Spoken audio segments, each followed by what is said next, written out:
혹시 여러분은 이런 경험 있으신가요? 가족이나 친구, 직장 동료와 대화하다 보면 어느 순간 나를 좀 만만하게 보는 것 같다는 느낌이 들 때가 있습니다. 말투가 예전 같지 않고 부탁을 할 때도 조심스러움이 사라지고 마치 내가 당연히 도와줄 거라고 믿는 듯한 태도. 그런 상황 한 번쯤 겪어보셨을 겁니다. 그럴 때 속으로는 왜 저 사람은 나를 이렇게 쉽게 보지? 하는 생각이 들죠. 하지만 정작 그 자리에서는 뭐라 말하지 못하고 그냥 웃으며 넘깁니다. 괜히 말 꺼냈다가 분위기만 이상해질까봐, 나이 들어서 괜히 까탈스럽다는 소리 들을까봐 그렇게 또 한 번 참습니다. 그런데 여러분, 그렇게 계속 참다 보면 사람들은 점점 나를 부탁하기 좋은 사람, 뭐든 다 들어주는 사람으로 보기 시작합니다. 결국 내 마음은 지치고 관계의 균형도 무너지죠. 오늘은 그런 상황을 단 한마디로 바꿀 수 있는 말을 알려드리려 합니다. 바로 이 말입니다. 이번에는 어렵겠다.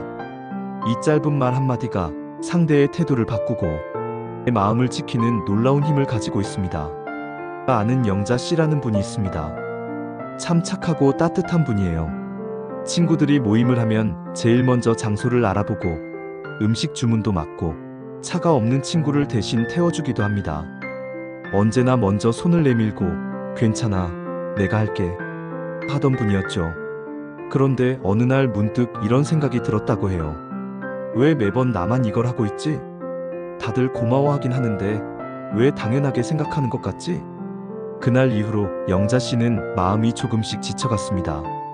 그러던 어느 날 모임이 끝난 후 친구 숙자 씨가 다가와 말했대요. 영자야, 다음 주 모임 장소 네가 예약 좀 해줘. 그리고 이번엔 네가 차도 몰고 와. 나는 차가 없잖아. 그 순간 영자 씨 마음속에서 무언가가 탁 하고 끊어졌다고 합니다. 평소 같았으면 그래, 알았어 했을 텐데 이번에는 달랐어요. 영자 씨는 미소를 지으며 이렇게 말했답니다. 이번에는 어렵겠다. 숙자 씨는 처음엔 놀란 표정을 지었지만 이내 아, 그래? 그럼 다른 사람이 할게 하고 물러났습니다. 그리고 놀랍게도 그날 이후 친구들의 태도가 바뀌었습니다. 서로 이번엔 내가 할게. 이번엔 네가 좀 쉬어. 이런 말들이 오가기 시작했죠. 영자 씨는 그때 깨달았다고 해요. 아, 거절은 미움받는 게 아니라 나를 지키는 방법이구나. 여러분, 사람들은 의외로 거절보다 태도를 봅니다. 무뚝뚝하게 싫어 라고 하는 게 아니라 부드럽게 그러나 확실하게 말할 때 그 사람을 오히려 더 존중하게 됩니다. 이번에는 어렵겠다 는 바로 그런 말이에요. 이건 싸우자는 말도 냉정한 말도 아닙니다. 그저 이번 한 번은 내 시간을, 내 마음을 지키겠다는 뜻이죠. 이 말 안에는 이런 의미가 숨어 있습니다. 내가 늘 도와주지만 나에게도 한계가 있어. 이번엔 나도 내 시간을 써야 해. 그래서 이 한마디가 경계를 세우는 힘을 가지고 있습니다. 심리학에서도 이런 말을 합니다. 경계가 분명한 사람은 쉽게 무시당하지 않는다. 내가 어디까지는 괜찮고 어디부터는 어렵다는 걸 명확히 보여줘야 상대도 나를 존중하게 된다는 뜻이에요. 그런데 우리는 너무 오랫동안 참는 법만 배워왔죠. 참아야 한다. 좋은 게 좋은 거다. 싫다고 하면 나쁜 사람 된다. 그래서 누군가 부탁하면 몸이 먼저 반응합니다. 네, 알겠어요. 그게 습관이 되어버린 거예요. 하지만 이제는 조금 바꿔봐야 합니다. 누가 부탁할 때 한 번만 멈추세요. 그리고 천천히 미소를 지으며 말해보세요. 이번에는 어렵겠다. 이 말은 참 신기한 힘이 있습니다. 부드럽지만 단호하고 거절이지만 따뜻합니다. 그래서 상대도 상처받지 않아요. 예를 들어볼게요. 자꾸 부탁만 하는 친구에게 이번에는 어렵겠다. 나도 이번 주엔 좀 바빠. 가족이 반복해서 일을 맡길 때 이번에는 어렵겠다. 이번엔 다른 사람이 좀 맡았으면 해. 직장에서 누군가 나한테 일을 떠넘길 때도 이번에는 어렵겠습니다. 맡은 일 먼저 마무리해야 해서요. 이런 말투는 절대 싸움이 되지 않습니다. 오히려 상대가 아, 그렇구나 하고 이해합니다. 이건 단순히 거절이 아니라 내가 내 삶을 주도하고 있다는 표시이기도 합니다. 영자 씨 이야기를 들은 또 다른 친구가 그랬대요. 영자야, 너 그 말하고 나니까 진짜 사람이 편해 보여. 그 말이 참 인상적이었어요. 맞아요. 이 한마디를 하게 되면 신기하게도 내 마음이 훨씬 가벼워집니다. 왜냐하면 더 이상 억지로 웃지 않아도 되니까요. 상대의 기대에 끌려다니지 않아도 되니까요. 퇴계 이황 선생님은 이런 말씀을 하셨습니다. 도를 지키며 물러서지 말라. 내가 나를 소중히 여겨야 남도 나를 존중한다. 정말 지혜로운 말이죠. 내가 나를 소중히 여길 때 남도 나를 소중히 대합니다. 그리고 그 시작이 바로 이 한마디입니다. 이번에는 어렵겠다. 여러분, 남을 위해 사는 것도 중요하지만 이제는 나 자신을 위해 말할 때가 되었습니다. 누가 부탁할 때마다 자동으로 그래요 하던 입에서 이제는 천천히, 조용히, 그러나 확실히 이렇게 말해보세요. 이번에는 어렵겠다. 이 말이 여러분의 마음을 지켜줄 겁니다. 그리고 상대는 그제야 알게 될 겁니다. 아, 이분은 자신을 존중하는 사람이구나. 그 순간 여러분은 더 이상 만만한 사람이 아닙니다. 다음 시간에는 그건 아닌 것 같아. 내 의견을 당당하게 표현하면서도 싸우지 않는 법을 알려드리겠습니다. 그 한마디가 여러분의 관계를 새롭게 바꿔줄 겁니다. 혹시 이런 경험 있으신가요? 가족이나 친구들이 무언가를 결정할 때 내 의견은 듣지도 않고 이미 결론이 나 있을 때 말이에요. 괜찮지? 한마디로 끝나는 그 순간 마음 한쪽이 좀 서운해집니다. 나는 그냥 따라가기만 하면 되는 사람인가? 그런 생각 한 번쯤 해보셨을 겁니다. 우리는 종종 갈등이 싫어서, 분위기 깨기 싫어서 내 생각이 있어도 말하지 않고 넘어가죠. 하지만 그렇게 계속 참다 보면 사람들은 점점 내 의견을 가볍게 여기게 됩니다. 결국 나는 의견 없는 사람, 그냥 괜찮다고만 하는 사람이 되어버리죠. 오늘은 그런 상황에서 관계를 지키면서도 당당하게 내 의견을 말할 수 있는 한마디를 알려드리겠습니다. 바로 그건 아닌 것 같아. 이 짧은 한마디가 가진 힘은 생각보다 큽니다. 이건 싸우자는 말이 아닙니다. 나도 생각이 있다는 표현이자 내 의견을 존중해달라는 신호예요. 제가 아는 재훈 씨 이야기를 하나 해드릴게요. 재훈 씨는 가족들 사이에서 늘 묵묵한 아버지였습니다. 가족들이 어떤 일을 정할 때마다 그래, 괜찮아. 너희가 좋으면 됐어. 항상 이렇게 말했죠. 평화로운 분위기를 지키고 싶었기 때문입니다. 그런데 시간이 지나자 가족들이 재훈 씨의 의견을 묻지 않게 됐습니다. 휴가를 어디로 갈지, 중요한 일을 어떻게 할지 정할 때마다 아빠는 다 괜찮잖아요. 이 한마디로 넘어가 버렸습니다. 어느 날 가족들이 모여 여름휴가 이야기를 나누고 있었습니다. 아들이 말했습니다. 아빠는 뭐 아무데나 괜찮지? 그 말에 재훈 씨는 순간 멈칫했습니다. 그리고 평소와 다르게 조용히, 그러나 확실한 목소리로 말했죠. 그건 아닌 것 같아. 아빠도 의견이 있어. 이번엔 조용한 곳으로 가고 싶어. 순간 가족들이 놀랐습니다. 하지만 이내 아내가 미소를 지으며 말했습니다. 그래요. 당신 생각도 들어야죠. 그럼 조용한 곳으로 알아보자. 아들도 고개를 끄덕였죠. 맞아요. 아빠 의견도 중요하죠. 그날 이후 가족들은 어떤 결정을 내릴 때마다 먼저 아버지에게 물었습니다. 아빠는 어떻게 생각하세요? 이번엔 아빠가 정해요. 단 한마디로 가족 안에서 재훈 씨의 자리가 달라진 겁니다.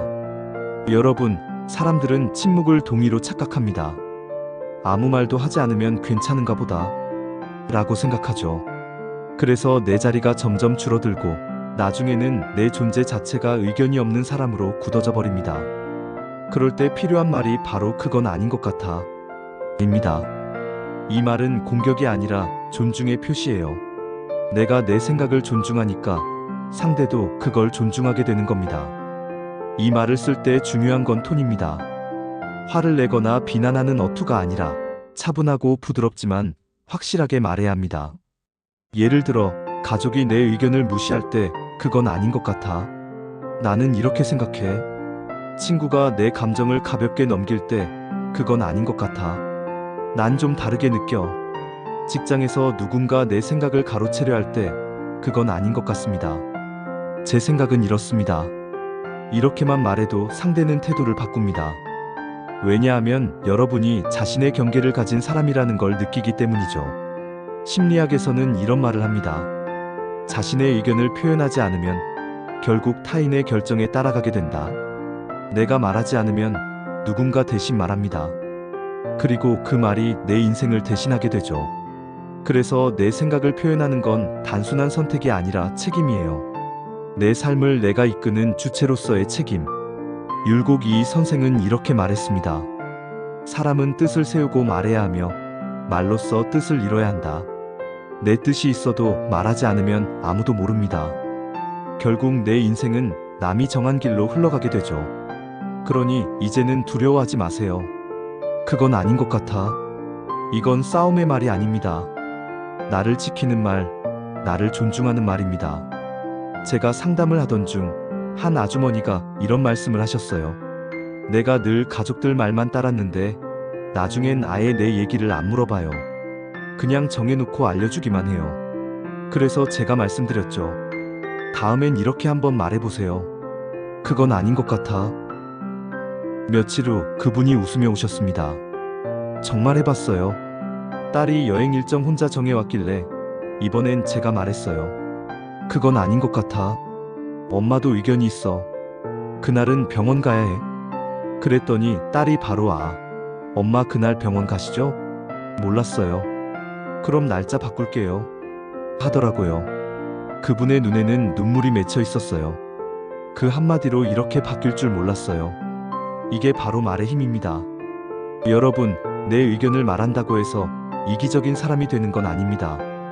그건 나를 존중하는 사람, 당당한 사람으로 거듭나는 일입니다. 내 생각을 표현해야 사람들도 나를 하나의 의견 있는 사람으로 대합니다. 이제는 참지 말고 부드럽지만 확실하게 말해보세요. 그건 아닌 것 같아. 이 한마디가 여러분의 관계를 새롭게 만들 겁니다. 상대는 더 이상 여러분을 만만하게 보지 않을 겁니다. 오히려 이 사람은 자기 생각이 분명한 사람이구나 하고 존중하게 됩니다. 오늘 이야기 마음에 남으셨나요? 가까운 누군가가 내 의견을 무시할 때 혹은 늘 내가 양보하는 상황이 반복될 때 이 한마디를 떠올려 보세요. 그건 아닌 것 같아. 이 짧은 말이 내 마음을 지키는 첫걸음이 됩니다.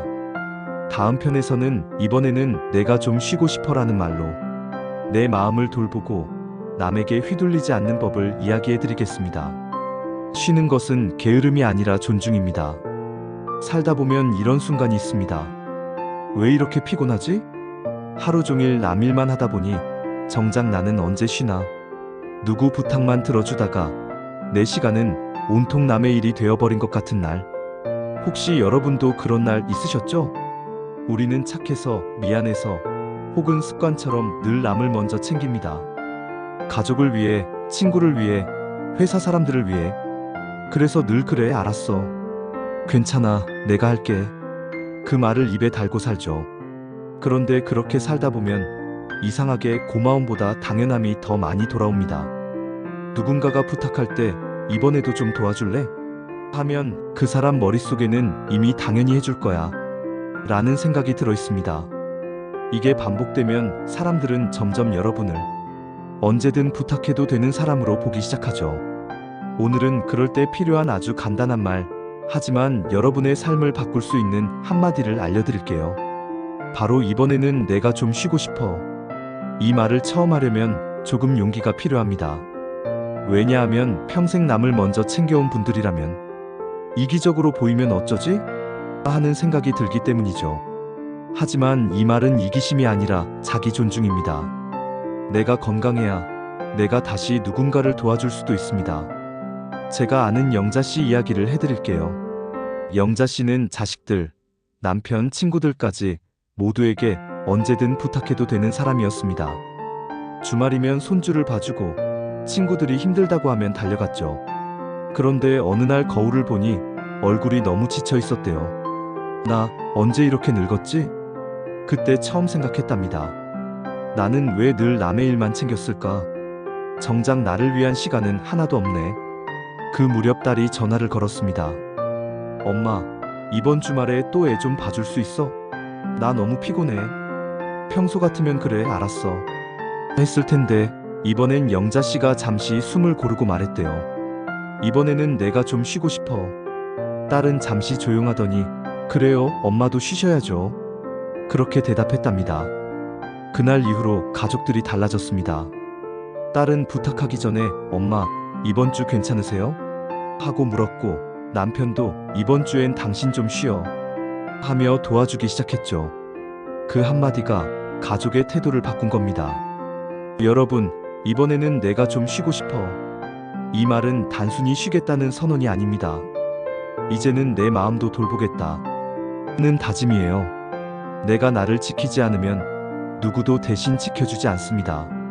사람들은 무의식적으로 항상 도와주는 사람을 이용하게 됩니다. 그게 악의가 있어서가 아니라 여러분이 너무 헌신적이기 때문이에요. 그래서 한 번은 꼭 멈춰야 합니다. 심리학에서도 이렇게 말합니다. 지치지 않기 위해서는 쉬는 시간을 계획해야 한다. 몸이 고장나기 전에, 마음이 무너지기 전에 내가 나를 위해 멈출 수 있어야 합니다. 퇴계 이황 선생은 이런 말씀을 남기셨습니다. 자신을 사랑할 줄 아는 사람이 남도 사랑할 수 있다. 정말 맞는 말이죠. 내가 나를 아끼지 않으면 내 헌신도 결국 진심을 잃게 됩니다.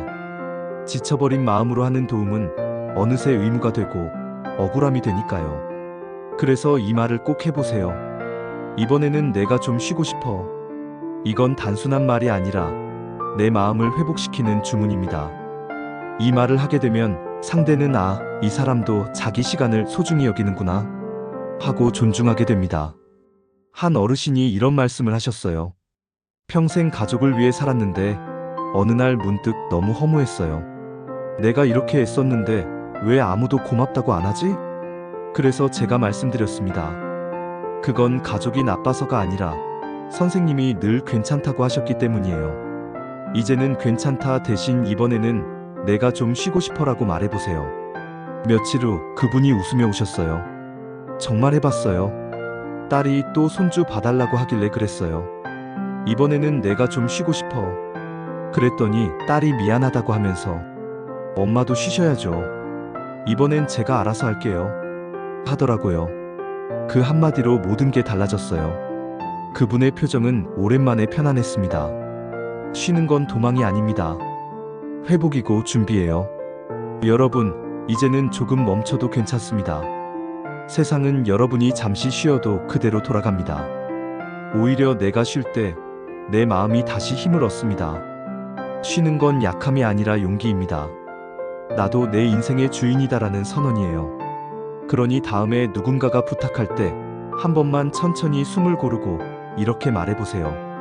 이번에는 내가 좀 쉬고 싶어. 이 말이 여러분의 마음을 살리고 당신의 하루를 훨씬 단단하게 만들어줄 겁니다. 혹시 이런 경험 있으신가요? 친구들이나 가족들이 가볍게 농담을 던지는데 그 말이 이상하게 마음에 걸릴 때 말이에요.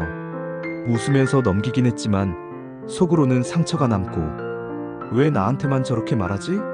싶었던 순간들이요. 그럴 때마다 우리는 그냥 참습니다. 괜히 예민하다는 소리 들을까봐, 분위기 깨면 미안하니까. 하지만 그렇게 계속 웃고 넘기다 보면 사람들은 점점 나를 상처받지 않는 사람, 뭐라 해도 괜찮은 사람으로 보게 됩니다. 결국 나를 무시하는 말과 행동이 늘어나죠. 오늘은 그런 상황에서 상대의 태도를 단번에 바꿀 수 있는 한마디를 알려드리겠습니다. 바로 좀 불편한데? 이 말은 짧지만 정말 강력합니다. 싸우자는 말도 비난하는 말도 아닙니다. 그저 지금 그 말이 내겐 불편하다는 감정을 솔직하게 전하는 말이에요. 감정을 참지 않고 표현할 때 상대는 비로소 내가 느끼는 불편함을 인식하게 됩니다. 이야기 하나 해드릴게요. 성호 씨는 친구들 사이에서 늘 순한 사람으로 불렸습니다. 누가 무슨 말을 해도 웃으며 넘기고 장난을 심하게 쳐도 그냥 괜찮아 했죠. 그런데 시간이 지날수록 친구들의 말은 점점 거칠어졌습니다. 가벼운 농담이 어느새 비아냥이 되고 그걸 참는 게 너무 힘들어졌어요. 어느 날 술자리에서 친구가 또 놀리듯 말했습니다. 야, 넌 진짜 답답하다. 그래서 다들 너 만만하게 보는 거야. 다른 친구들도 웃었죠. 그 순간 성호 씨는 더 이상 웃을 수가 없었습니다. 잠시 정적이 흐른 뒤 그는 차분히 말했습니다. 좀 불편한데? 너희가 그렇게 말하면 기분이 좋지 않아? 순간 웃음소리가 멈췄습니다. 친구들은 어색하게 서로를 쳐다보다가 야, 미안하다. 너무 심했네. 하며 사과했습니다. 그날 이후로 친구들은 더 이상 성호 씨를 그렇게 놀리지 않았습니다. 그 한마디가 분위기를 바꾼 겁니다. 여러분, 감정을 숨기면 상대는 절대 모릅니다. 표정은 웃고 있으니까 괜찮은 줄 알았어. 라고 생각하죠. 그래서 때로는 말해야 합니다. 좀 불편한데? 이건 예의 바른 표현이에요. 기분 나쁘다라고 하는 것보다 훨씬 부드럽지만 메시지는 분명합니다. 지금 그 말이나 행동은 나에게 불쾌했다는 뜻이죠. 감정을 조용히 표현하는 사람이 결국 더 존중받습니다. 율곡 이이 선생은 이렇게 말씀하셨습니다. 자신을 존중해야 남도 나를 존중한다. 내 감정을 무시하면 남도 내 감정을 무시합니다. 하지만 내가 내 마음을 소중히 여기는 순간 상대도 나를 함부로 대하지 못합니다. 이제는 참지 말고 이렇게 말해보세요. 가족이 상처 주는 말을 할 때 좀 불편한데? 그런 말 들으니까 마음이 안 좋아. 친구가 선 넘는 농담을 할 때 좀 불편한데? 그건 너무 심한 것 같아. 직장에서 누군가 무례하게 대할 때 좀 불편합니다. 그런 표현은 듣기 어렵네요. 이건 절대 공격이 아닙니다. 나를 지키는 방패이자 상대에게 보내는 경고입니다. 나는 내 감정을 존중하는 사람이다. 이 메시지를 전하는 순간 상대는 더 이상 여러분을 가볍게 대하지 않습니다. 여러분, 감정을 표현하는 건 용기입니다. 조용하지만 단단한 용기죠. 그 한마디로 나를 지킬 수 있습니다. 좀 불편한데? 이 말이 여러분의 관계를 바꾸고 상대가 여러분을 대하는 태도를 새롭게 만들 겁니다. 오늘까지 함께한 네 편의 이야기 기억하시죠? 이번에는 어렵겠다. 그건 아닌 것 같아. 이번에는 내가 좀 쉬고 싶어. 그리고 오늘의 좀 불편한데. 이 네 문장은 짧지만 여러분의 인생을 단단하게 만들어주는 말들입니다. 이제는 참지 말고 나를 존중하는 말을 하세요. 그게 바로 마음의 건강이고 인생의 품격입니다.